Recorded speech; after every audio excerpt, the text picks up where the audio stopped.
daming pagsubok nating dinaanan, hindi ko alam bakit ka bumitaw. Bigla ka nagbago, mainit ang ulo, hindi na yung dating ikaw. Na malambing pagkausap kita, laging planong patinopa ka na. Tapos sa tuwing iniisip kita, laging sambit, miss na kita.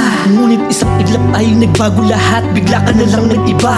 Hindi na ikaw yung asawa ko na, lubos na aking kilala. Laging galit, tapos sambit, puro inom at barkada na lang. Di mo alam, sobrang sakit, hapdi na aking nararamdaman. Pag di ka kapiling, ang hirap isipin, gabi-gabi lagi lumbay. Nangako ka sa'kin na kahit kailan ay di tayo maghihiwalay. Ngunit binali mo ang salita, mas nanaig sa'yo ang emosyon. Mas pinili mong iwan ako, kaysa ayusin nating relasyon. Kung yan ang pasya at yung desisyon, ay akin kong tatanggapin. Sana hindi ka magsisi sa bagong buhay na iyong haharapin. Na masakit lamang kung isipin, bakit ba ang bilis mo magpasya? Mas pinaniwalaan mo ang iba kaysa sa ating dalawa. Maniwala sa akin na kaysa sa relasyon nating dalawa. Bakit kailangan humanto pa sa sitwasyon?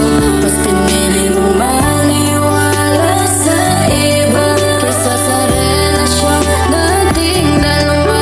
Wala akong magagawa kundi ang tanggapin, mahal, paalam na. Di ko alam kung saan ako kukuha ng lakas ng loob para tanggalin dyan sa iyong isip ang maling kutob.